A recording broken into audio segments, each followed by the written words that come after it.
अमृत ध्यान साधना प्रभात सत्संग में आप सभी साधक साधिकाओं का हार्दिक स्वागत। आइए जीवन दाता विश्व विधाता जगतपति जगदीश्वर कण कण में व्यापक संपूर्ण जगत में अपनी व्यवस्थाओं से और अपने नियमों से वस्तु मात्र के संचालक घट घटवासी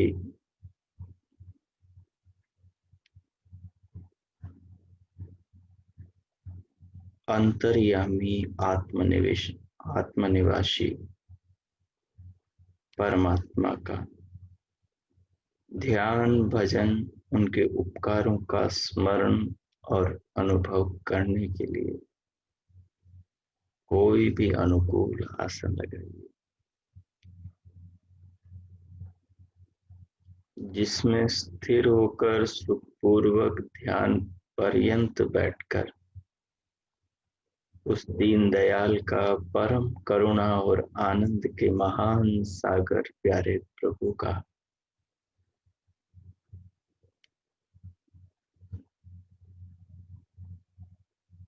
गुणगान कर सकें, उसके महान उपकारों का स्मरण कर सके, उसके प्रेम को ध्यान में बैठकर सीधा अनुभव कर सके।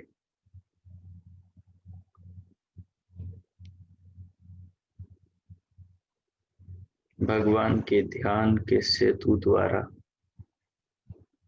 अपनी आत्मा को परमात्मा से जोड़कर अपने अंतःकरण को परमात्मा के भावों से भरकर जीवन में आनंद की अनुभूति, परमात्मा के साथ होने के एहसास की अनुभूति संपूर्ण जगत के विधाता को अपने हृदय के अंदर बैठा पाने की अनुभूति कर सके। भगवान को अपने साथ में आत्मा में अनुभव करके मृत्यु के भय से, दुखों के भयों से, सांसारिक आपदाओं विपदाओं नाना प्रकार के संकटों से ऊंचा उठाने के लिए, आत्मा को परमात्मा के सानिध्य में ले जाने के लिए,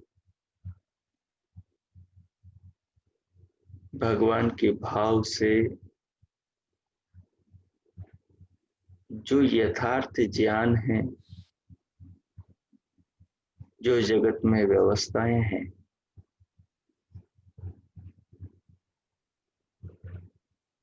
उन यथार्थ व्यवस्थाओं को यथावत जानने से प्रभु साधक के अनुभव में आने लगते हैं कि वो उसके आसपास ही नहीं, वो तो उसके भीतर भी है, उसकी आत्मा में भी, उसके हृदय में भी, उसके अंतःकरण में भी,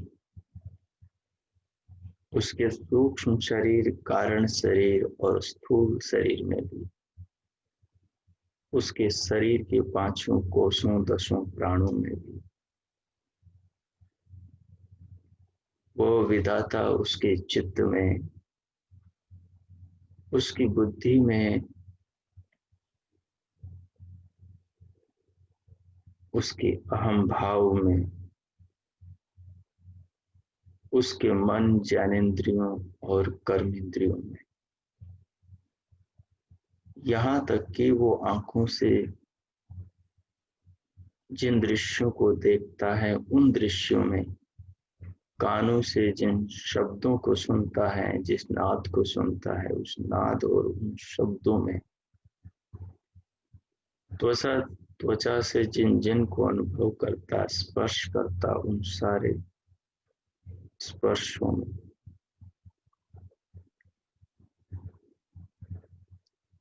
नासिका से घ्राण से जो भी सुगंध लेता, उन सारी सुगंधों में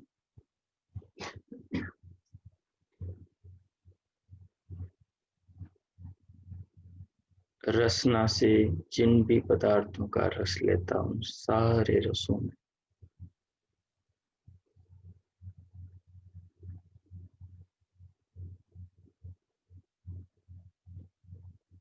आंखों के रूप में, कान के शब्द में, नासिका के सुगंध में, रसना के रस में, त्वचा के स्पर्श में और इन पांचों तन्मात्राओं सूक्ष्म भूतों से बने इस पांचभौतिक स्थूल जगत की वस्तु मात्र में वो प्रियवर सर्वत्र विद्यमान है। जब साधक की आत्मा, जब साधिका की आत्मा, जब हमारा अपना आपा इस तत्व को जानता है, तो हम पाते हैं कि जिसको हम खोज रहे हैं वो तो सदैव हमेशा से हमारे अपने ही साथ में था। हम ही संसार वस्तुओं, विचारों, व्यक्तियों आदि में इधर उधर कहीं न कहीं किसी न किसी कारण से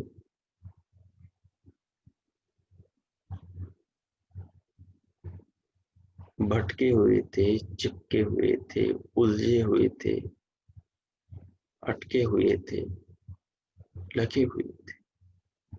चाहे वो रूप को देखने में, चाहे वो रस को लेने में, चाहे वो शब्दों को सुनने में, चाहे बाह्य इंद्रियों के द्वारा बाह्य विषयों और जगत में जीने में ही हम उलझे हुए थे। हमने जाना ही नहीं कि वास्तविक जो जीवन का स्रोत है, जिसके लिए ही ये जीवन मिला है,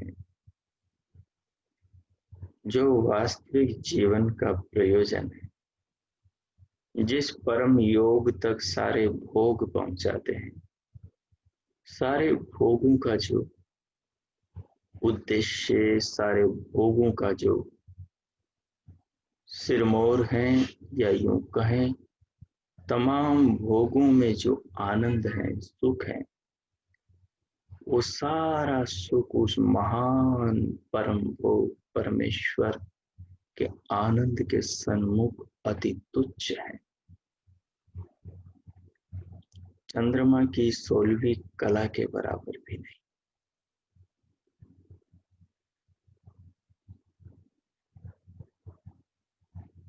मानो परमात्मा का आनंद पूर्णिमा के पूर्ण चांद की तरह शीतलता और आनंद का पूर्ण भंडार है। और सारे सांसारिक सुख, चाहे आंख से दिखाई देने वाले रूप का हो, कान से दिखाई देने वाले शब्दों का, संगीतों का, ध्वनियों का, कलरवों का, झरनों का, नदियों का, सागरों का हो, चाहे नासिका से सूंघने में आने वाले सुमनों की सुगंध हो, फूलों की कलियों की महक, चाहे रसना से चखे जाने वाले हजारों हजारों नाना प्रकार के मीठे स्वाद से भरे मधुर फल हो, चाहे त्वचा से स्पर्श किए जाने वाले कोमल से कोमल, मृदु से मृदु, अनुकूल से अनुकूल स्पर्श हो,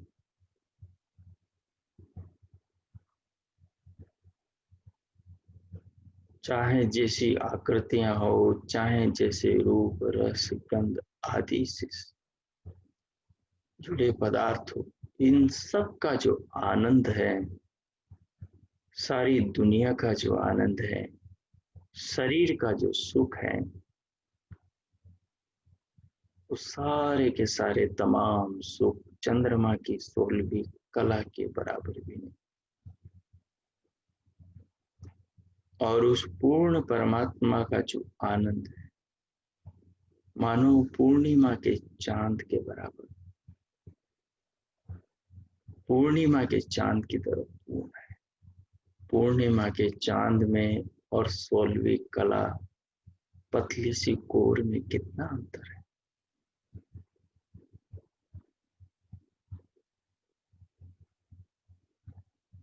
जब इस सत्य को साधक की आत्मा जानती, जब इस सत्य से साधक रूबरू होता है, और जब आत्मा को परमात्मा से इस सत्य को जानकर जोड़ लेता है, तो धीरे धीरे सारे भय दूर होने लगते, धीरे धीरे उसकी आकांक्षाएं, इच्छाएं, अपेक्षाएं शांत होने लगती, धीरे धीरे उसके मन की और उसके जीवन की सारी अराजकताएं, उथल पुथल कहीं विलीन होने लगती, और जीवन में परमात्मा का प्रसाद, शांति और प्रेम उदित होने लगता।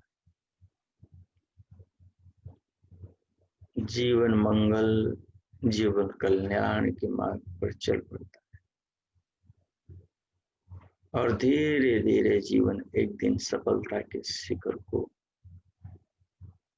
मंजिल के चरम को छू लेता है, पा लेता है, और फिर ये आत्मा परमात्मामय, परमानंद में आनंदित होकर आनंदमय हो जाता है।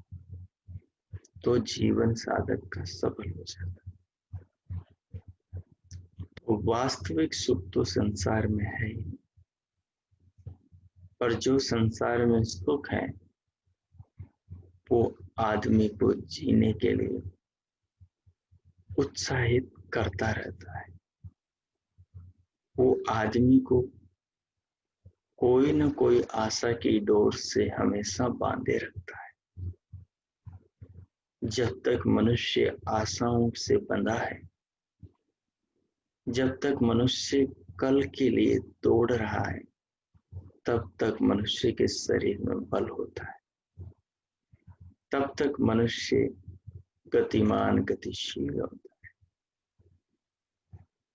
जो परमात्मा परमानंद है, उसे देखने के लिए जो दृष्टि चाहिए,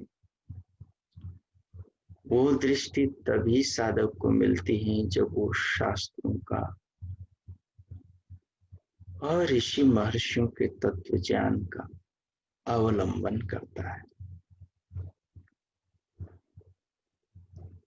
जब उन महान महर्षियों और परमेश्वर के ज्ञानामृत में स्नान करता, उसका पान करता है, उसके आलम्बन से सदैव अवलंबित रहता है, जुड़ा रहता है, और फिर जीवन के तमाम भोगों का अध्ययन करते हुए उन भोगों को परम भोग परमानंद और परम योग परमात्मा और आत्मा के संयोग मिलन के लिए उन भोगों का ग्रहण करता है, तो जीवन कल्याण के मार्ग की ओर अग्रसर होता है, तो जीवन पावनता की ओर प्रवृत्त होता है। तो फिर साधु साधक साधिका के भीतर निर्भीकता अवतरित होती, उनके जीवन में खुशी आती, जीवन की सारी उथल पुथल शांत हो जाती, सारी आकांक्षाएं, अपेक्षाएं, ऐषणाएं, लोकेशनाएं, पुत्रेषणाएं, सबका अंत हो जाता है, जब तक मनुष्य ज्ञान विहीन होकर भोगों में रमण करता है, तब तक मनुष्य को वो भोग ही अपने जाल में फंसाते बांधते जाते हैं और अनुराग की गांठों से सब ओर से उसे जकड़ देते हैं।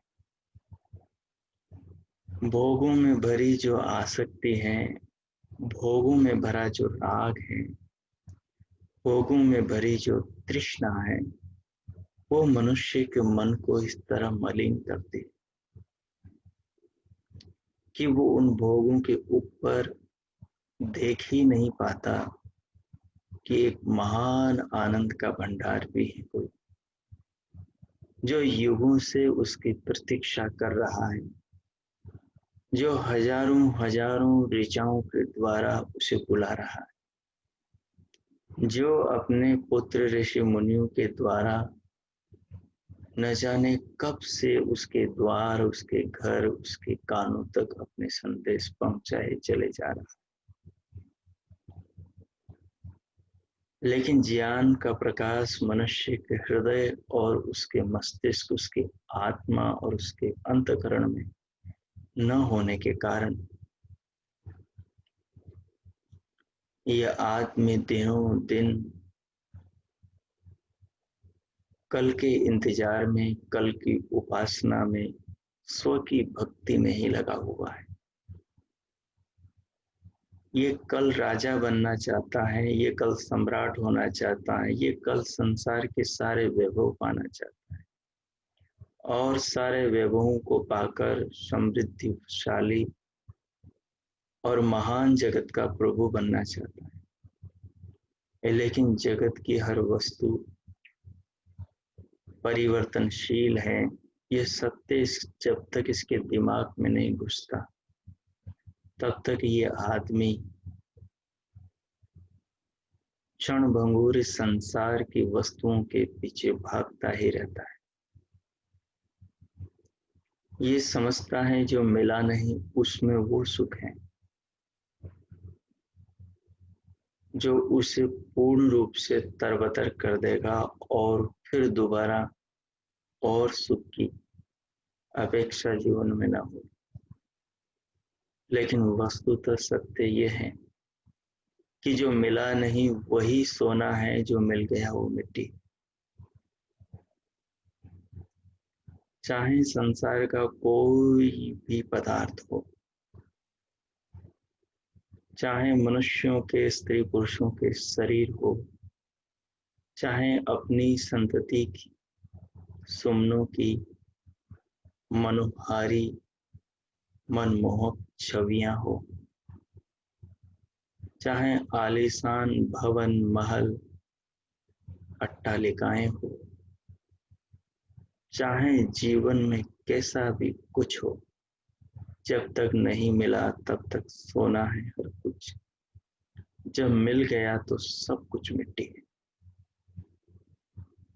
महंगे से महंगे गाड़ी की सवारी भी कुछ दिन में काटने लगती, क्योंकि संसार की हर वस्तु हमेशा के लिए सुख नहीं दे सकती मनुष्य। न इंद्रियों में वो सामर्थ्य है कि हर क्षण हर वस्तु से निरंतर सुख ले सकती, और न ही हर सुख हर वस्तु में वो सामर्थ्य है कि वो बिना बदले हमेशा मनुष्य के लिए उसी रूप में बनी रहकर उसे सुख दे। कोई भी खाद्य पेय वस्तु, कोई भी वस्त्र आभूषण, कोई भी स्त्री पुरुष का शरीर सदा एक जैसा नहीं रहता। पूरा जगत ही परिवर्तनशील है। आज जो है कल वो नहीं है। धरती पर सब कुछ बदल रहा है, शरीर में सब कुछ बदल रहा है और मन में भी सब कुछ बदल रहा है।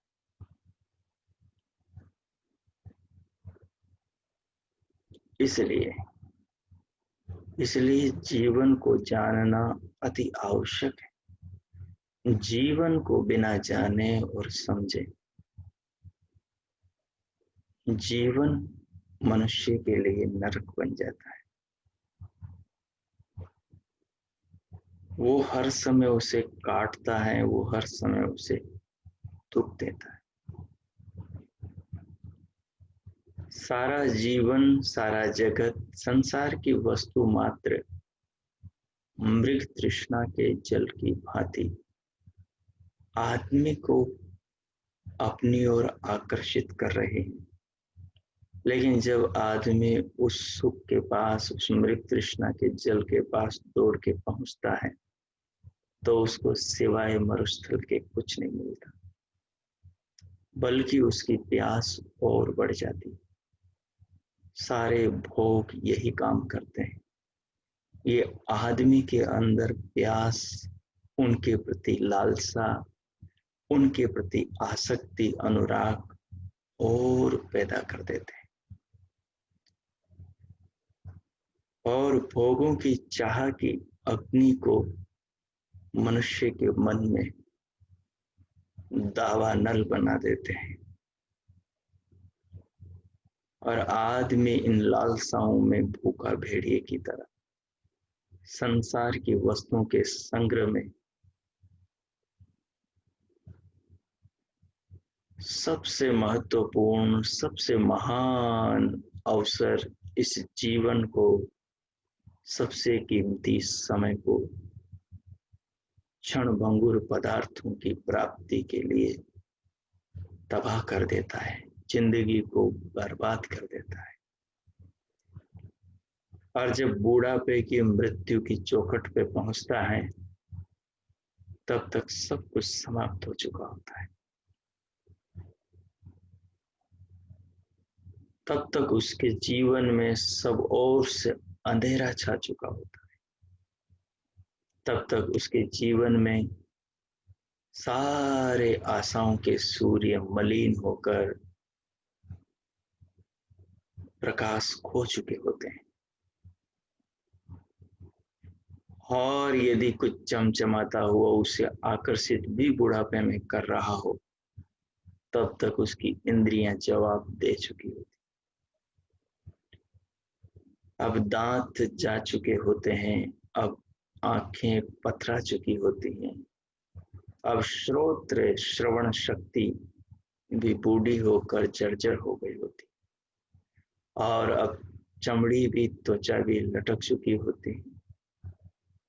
अब जिह्वा भी पुरानी हो चुकी है और अब जठराग्नि भी मंद पड़ चुकी है।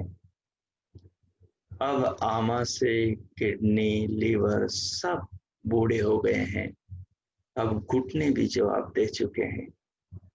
शरीर का बल सब क्षीण हो चुका है। आंखों की रोशनी सब धूमिल हो गई है। कानों की शब्द शक्ति भी अब मंदी पड़ चुकी है। वाणी का तेज भी खत्म हो गया है। चेहरे पर कोई लालिमा नहीं, गड्ढे पड़ चुके हैं। और अब इस आदमी की ये वृद्ध अवस्था, इसने जीवन में क्या खो दिया, क्या पाना था, उस तबाही की याद दिलाती। लेकिन तब तक हाथों से सब कुछ जा चुका होता है। अभी अपने सामने एक से बढ़कर एक जवान भोग है। खूब खाया जा सकता है, पहरा जा सकता है, देखा जा सकता है, सुना जा सकता है, खाया पिया जा सकता है। लेकिन अब इंद्रियां सब बूढ़ी होकर मृत्यु के घाट पहुंच गई।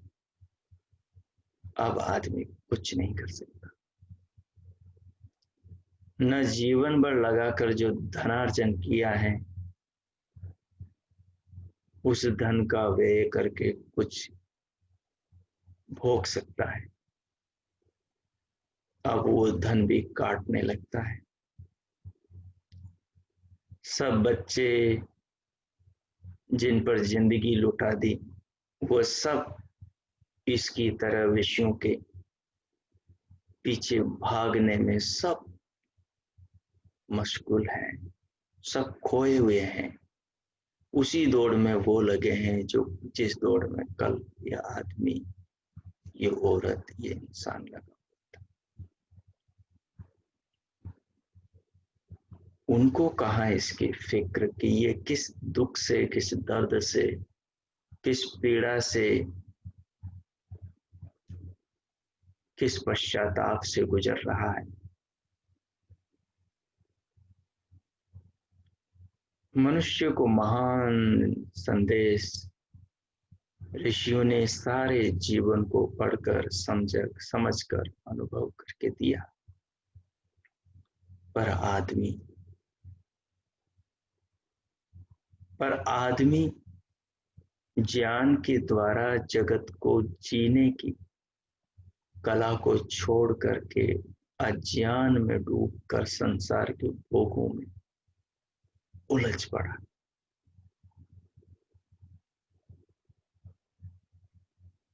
आदमी में नियम, आदमी में संयम, आदमी के अंदर धैर्य और आदमी में संतोष तभी आता है जब उसके जीवन में ज्ञान का दीपक जला हो।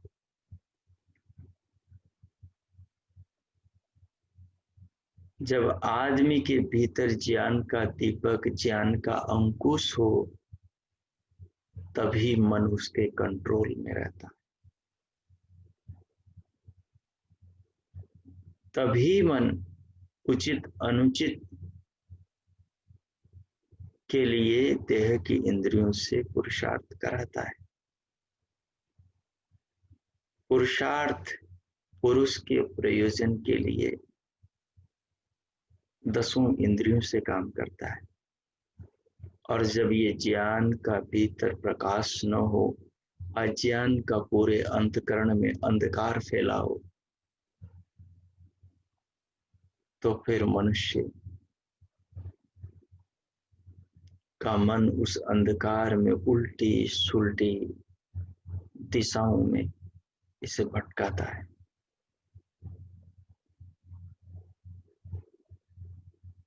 यदि ज्ञान नहीं है तो जीवन में सूरज की रोशनी भी आपको कल्याण के मार्ग की ओर प्रेरित नहीं कर सकती। जैसे संसार में सूरज के अभाव में सब कुछ होते हुए भी दिखाई नहीं देता। भोजन आसपास हो, आदमी भूखा बैठा रहेगा, क्योंकि अंधेरे में कुछ भी दिखाई नहीं देता। ठीक इसी प्रकार से जब मनुष्य के अंतकरण में शुद्ध ज्ञान नहीं होता, तो जीवन में और जगत में भले सूर्य का प्रकाश हो, धन वैभव हो, परंतु उन्हें भोग कर आनंद की प्राप्ति नहीं होती। वो भोग उसके लिए त्रिशूल बन जाते हैं, स्थूल बन जाते हैं। उसके तन बदन को ही नहीं, उसके भावी जन्मों को भी जीर्ण क्षीण विदीर्ण कर देते हैं। इसलिए मनुष्य को चाहिए कि वो ज्ञानार्जन करे। मनुष्य को चाहिए कि भोग तो उसके लिए नौका है, संसार तो साधना का साधन है। मनुष्य के लिए संसार तो नौका है। मनुष्य के लिए सारे संबंध, सारे साधन, सारी वस्तुएं, ये शरीर, ये सब उस परम आनंद के स्रोत को पाने का माध्यम है। पर मनुष्य भटका जा रहा है। युगों से भगवान इसे पुकार रहे हैं। सारे ऋषि मुनि इसके दरवाजे पर, इसके घर की कुंडियां खटखटा रहे हैं। सारे विद्वान लोग इसके कानों में ये अमृत घोल रहे हैं। पर मनुष्य के भीतर अंधकार इतना घनीभूत है कि इसके द्वार आया अमृत भी इसे अपने लिए अमृत नजर नहीं आता। इसे विषय ही, उनका आकर्षण, उसके संस्कार इसके भीतर इतने गहरे जमा है कि इसे कुछ दिखाई ही नहीं देता। ये उन्हीं में उलझा रहता। जब तक सुलझने की होश आती है, सुलझने की समझ आती है, तब तक शरीर जीवन में अंधेरा कर चुका होता, तब तक इंद्रियां मुरझा चुकी होती, तब तक शरीर का सामर्थ्य सब जर्जर हो चुका होता है, जीर्ण शीर्ण हो चुका होता है। इसलिए मनुष्य को बहुत गहराई से, साधक साधिकाओं को बहुत जागरूकता से अपने जीवन का अध्ययन करना चाहिए। धरती पर कोई भी जन्मा हो, किसी के साथ संसार से कुछ नहीं गया।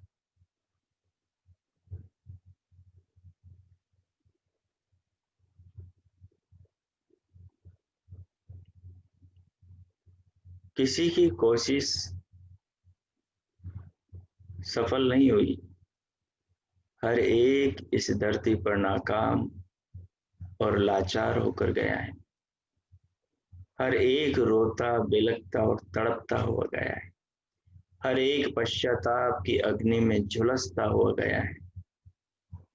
जिसने भी अहम में आकर धरती पर राज करना चाहा है, जिसने भी अभिमान पर आकर चीजों को साथ में ले जाने की जरूरत करी,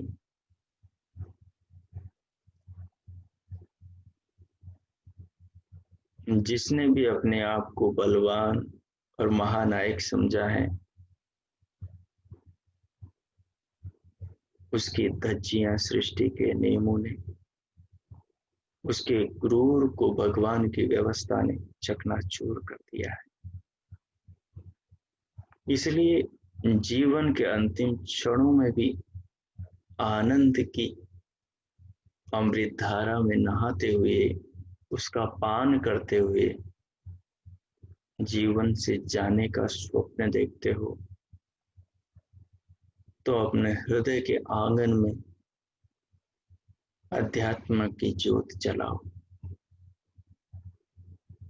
अपने आत्मा को, जिस हृदय में वो बेचारा बैठा है, उसके जन्म जन्मांतरों की साधना को सफल बनाओ। उसके हृदय में ज्ञान का प्रकाश फैलाओ। ये पांचवी ज्ञानेंद्रियां जो ज्ञान कराती हैं, यदि इनके संचालक मन और मन पर अंकुश रखने वाला बुद्धि तत्व और बुद्धि को भी अपने संस्कारों से प्रेरित करने वाला चित्त, चित्त के भीतर यदि संस्कार शुद्ध आ जाए, अशुद्ध का नाश हो जाए, तो आत्मा के आजू बाजू, तो आत्मा के अंतकरण, देह के भीतर, सूक्ष्म शरीर में सर्वत्र ज्ञान का प्रकाश हो जाए, तो फिर साधक की साधना सफल हो जाए। तो फिर मृत्यु के क्षणों में भी आदमी को पश्चाताप न हो। फिर वो ओमकार की उस महान अक्षर ब्रह्म के नाद में अपने स्वर को परमात्मा के स्वर में मिलाते हुए, जिस गीत को सारा ब्रह्मांड गा रहा है, उस उद्गीत में अपनी आत्मा के संगीत को मिलाते हुए, उस अक्षर, अक्षय, अविनाशी के, सच्चिदानंद के, महानंद, परमानंद से आत्मा अपने जीवन के अंतिम चरण में जुड़कर पूरे जीवन के परिश्रम को सार्थक कर सकता है। पर अंत में ये होश तो उन्हीं को आता है जो जीवन भर होश में जिए हो, जो जीवन भर बेहोशी में, मूर्छा में ज्ञानहीन होकर विषयों में डूबते रहे हैं, भोगों में उलझे रहे हैं। राग, द्वेष, छल, कपट, मोह, लोभ, बेईमानी की चालों में ही जीवन जिनका गुजर गया है। जो सत्ता, संपत्ति, संपदा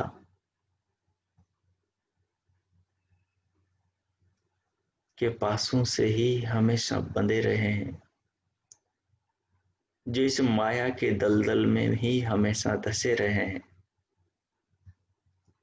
वो लोग मृत्यु के क्षणों में कभी जागरूकता को, होश को, कभी इस ऊंचे भाव को प्राप्त नहीं होते। वो उन्हीं भावों को प्राप्त होते हैं जो जीवन में उन्होंने किए हैं, जो जीवन में उन्होंने भोगे हैं, जो जीवन में उन्होंने देखे हैं।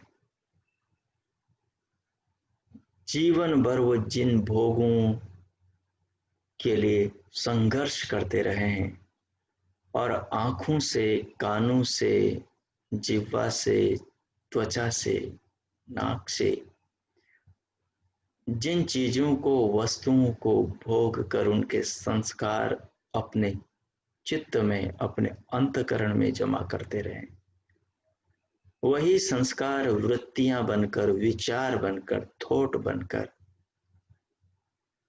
जैसे मृतक पशु के ऊपर आकाश में चील कौवे तैरते हैं उसे खाने के लिए, उसे दुख देने के लिए, उसे चोंचे मारने के लिए। ठीक उसी प्रकार इस पापी मनुष्य को भी वृद्ध अवस्था में मृत्यु की घाट पर जाते जाते ये जीवन भर किए सारे पाप, ये संस्कारों से उठकर विचार बन जाते हैं और विचार बनकर आकाश में उस मृतक प्राणी पर तैरते चील कौवों की तरह या किसी मरे हुए पशु पर भिनभिनाती मक्खियों और सब ओर से चींटियों के झुंड, अन्य प्राणियों के जैसे पूरी की पूरी जात उस पर टूट पड़ी हो, ऐसे ही सारे इसके पाप के विचार मृत्यु के क्षणों में इसके चित्त को, इसकी आत्मा को, अंतःकरण में, हृदय में सब ओर से मानो घेर लेते हैं। फिर ये अपने किए पापों पर पछताता है और अपने पापों को याद कर करके रोता हुआ रो नहीं पाता है, देखता हुआ देख नहीं पाता है स्वजनों को, बोलना चाहता हुआ बोल भी नहीं पाता है, हिलना डुलना चाहता हुआ हिल-डुल नहीं पाता है और उसी कसमकस, उसी पाप के कीचड़ में धंसा, उसी पश्चाताप की ज्वाला में जलता हुआ, उसी घुटन में इस जीवन से विदा होकर दूसरे नरकों में चला जाता है और ये न जाने कब तक चलता रहता, न जाने कब तक चलता रहता। इसलिए मनुष्य को चाहिए कि इस जगत को बनाने वाले और इस जगत में इस जीवन को देने वाले, इस शरीर को बनाने वाले जो परमात्मा है, उस विधाता की शिक्षाओं को ग्रहण करें, उसके ज्ञान विज्ञान, उसके उपदेश को, उसके वेद की बातों को, उसके ऋचाओं के संदेशों को समझे और जीवन को अच्छी दिशा में लेकर जाए, जीवन को भलाई के, कल्याण के, आत्म उत्थान, आत्म उन्नति के और आत्मा से प्रभु मिलन के पथ की ओर लेकर जाए।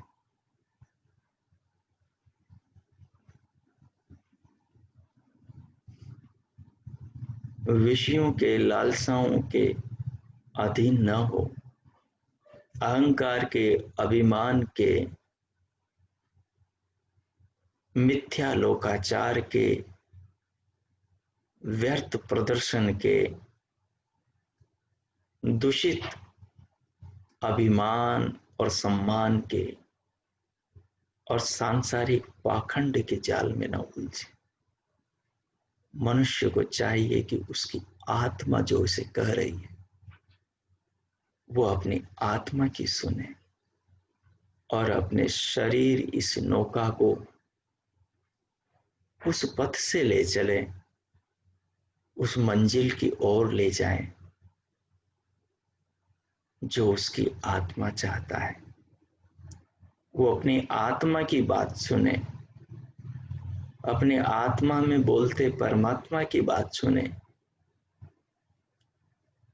जगत के निर्माता, जीवन के विधाता, संपूर्ण व्यवस्थाओं के कर्ता और संसार की वस्तु मात्र और घट मात्र, सारे ब्रह्मांड के सुसंचालन करता उस विधाता ने इस जगत को जीने के लिए, जगत को समझाने और बताने और जीवन को जीने का ढंग सिखाने के लिए जो ज्ञान विज्ञान से परिपूर्ण अपना वेद ज्ञान दिया है,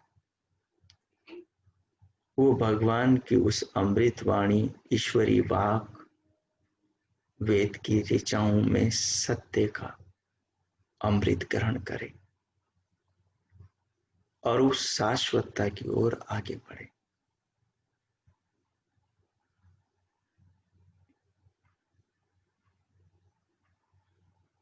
उसी में जीवन सफल होता है, उसी से जीवन का मंगल होता है, उसी से जीवन का कल्याण होता है। तभी इंसान मरते समय मुस्कुराता है, तभी मरते समय भी उसकी देह से मानो धर्म की, प्रेम की, जीवन भर उसने भला किया, अच्छा किया, उस नेकी की सुगंध आती। इतिहास के अमर पृष्ठों पर ऐसे पुण्यात्मा का जीवन अंकित हो जाता है, ऐसे दिव्यात्मा का जीवन अंकित हो जाता है। ऐसे महानुभाव अपना तो मंगल कर ही जाते हैं, अपने आचरण, अपने जीवन से वो जगती में भी, समाज में भी एक आदर्श प्रस्तुत करते हैं। मानो वो भगवान का प्रिय पुत्र बन जाता है, मानो वो भगवान की उन ऋचाओं के पथ पर चलकर संसार के प्राणियों के लिए प्रेरणा का स्रोत बन जाता है। ऐसा इंसान धन्य धन्य धन्य होता है। वही भगवान के बताए चारों पुरुषार्थों को प्राप्त करके जीवन को सफल बनाता है। ऐसे ही व्यक्ति से धर्म, अर्थ, काम और मोक्ष ये महिमावान होते हैं।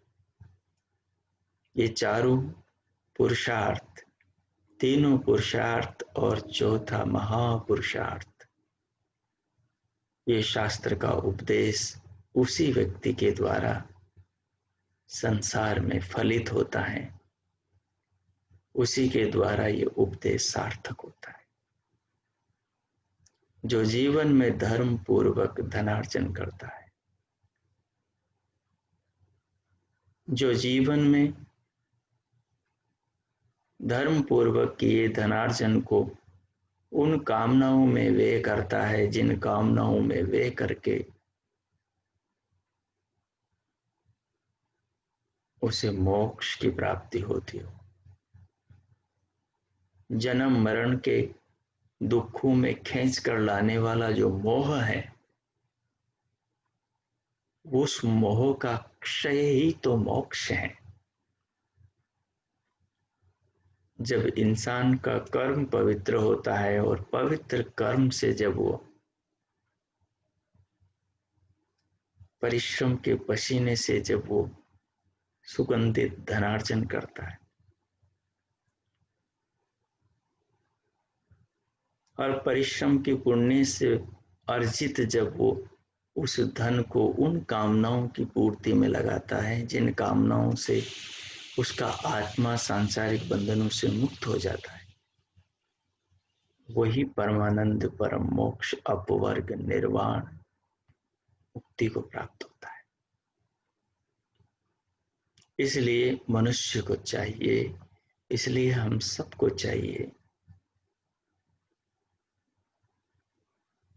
कि हम अपने जीवन को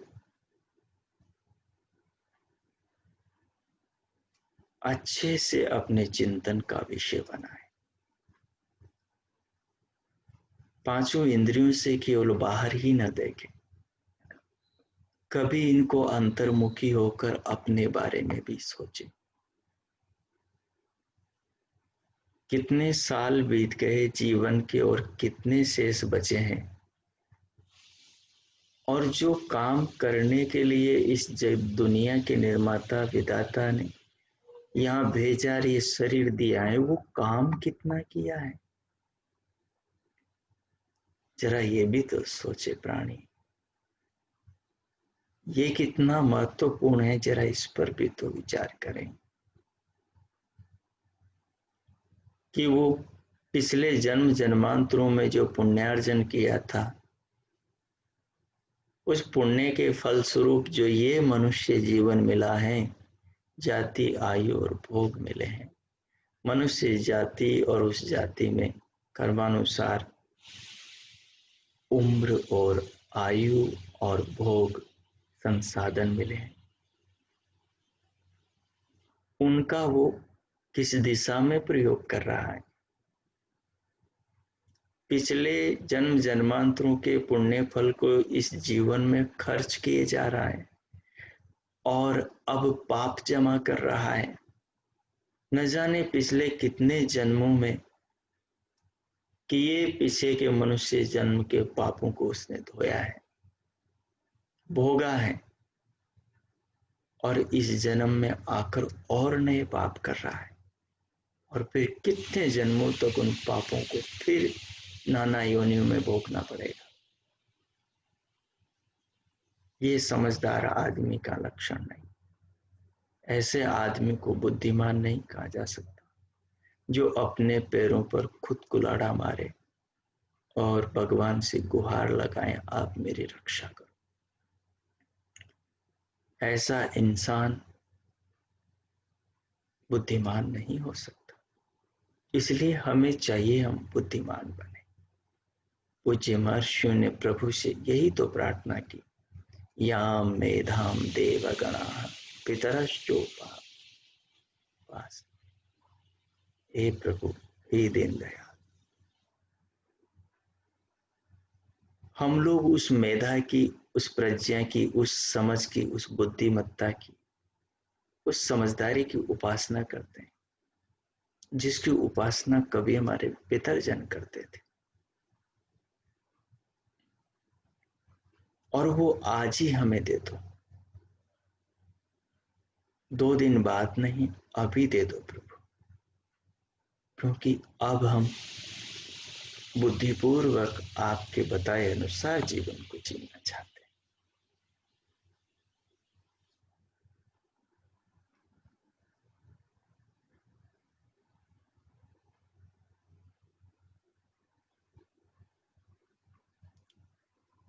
तो जीवन को जीने के लिए जीवन पर ध्यान करें, जीवन पर विचार करें, शांत होकर एकांत स्थान में बैठकर बीते जीवन पर अध्ययन करें। अतीत के झरोखे में झांक कर अपने पूरे अतीत का अवलोकन करें और समझें कि आत्मा के हित में अब तक क्या किया है, ऐसा क्या किया है जो साथ जाने वाला है, बंधनों को काटने वाला है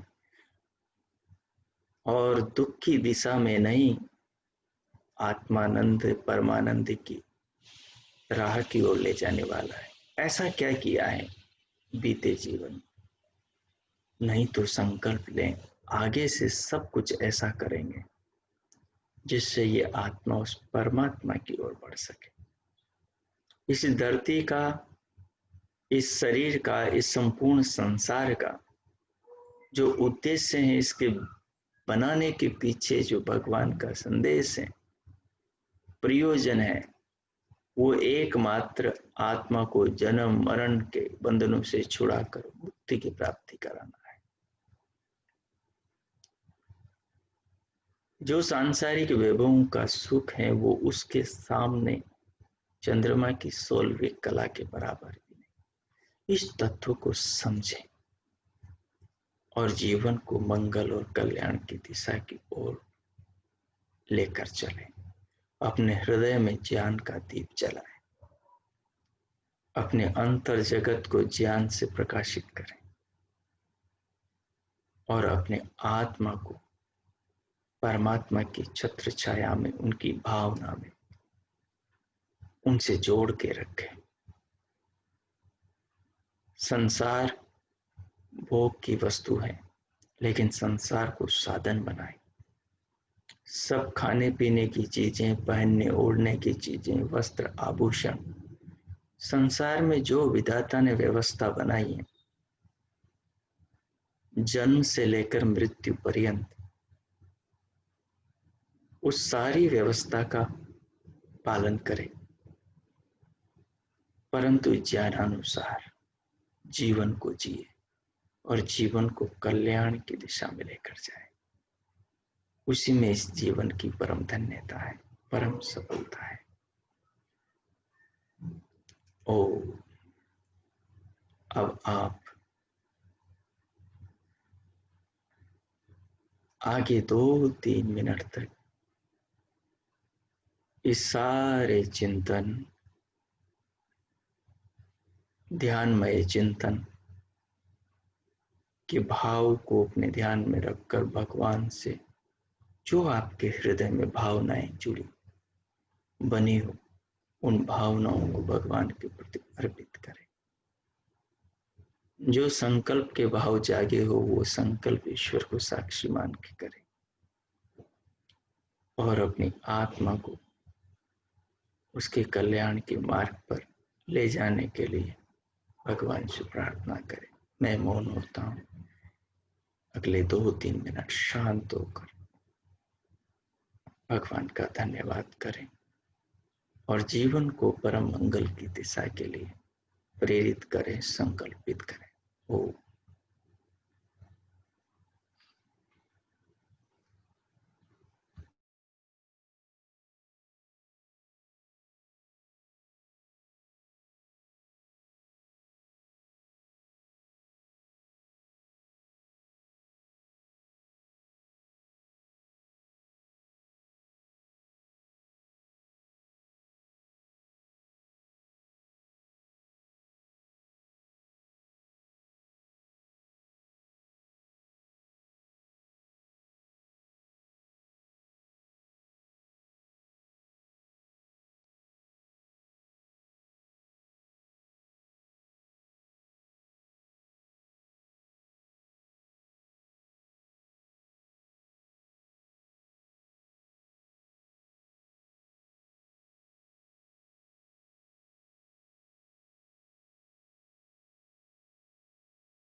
ओ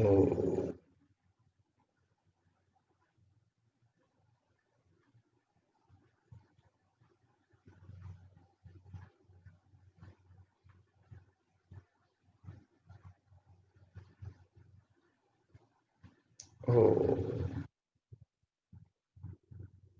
भगवान को अपने हृदय के भाव, आत्मीय भाव अर्पण करते हुए, अपनी श्रद्धा कृतज्ञता अर्पण करते हुए संकल्प लेते हुए अब धीरे धीरे स्वयं को भीतर से बाहर देह के अंग प्रत्यंगों पे ले आए। दोनों हाथों की उंगलियों में गति करते हुए हलचल कर, दोनों हथेलियों को उठाकर परस्पर घर्षण करते हुए उष्ण हथेलियों से पूरे मुखमंडल का स्पर्श करो, फिर उंगलियों के मध्य से भीतर से बाहर आ जाए। ओ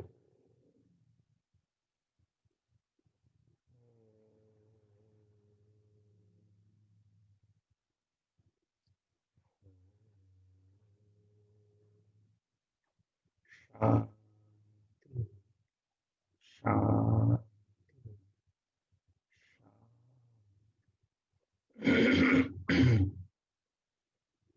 शांति ओम।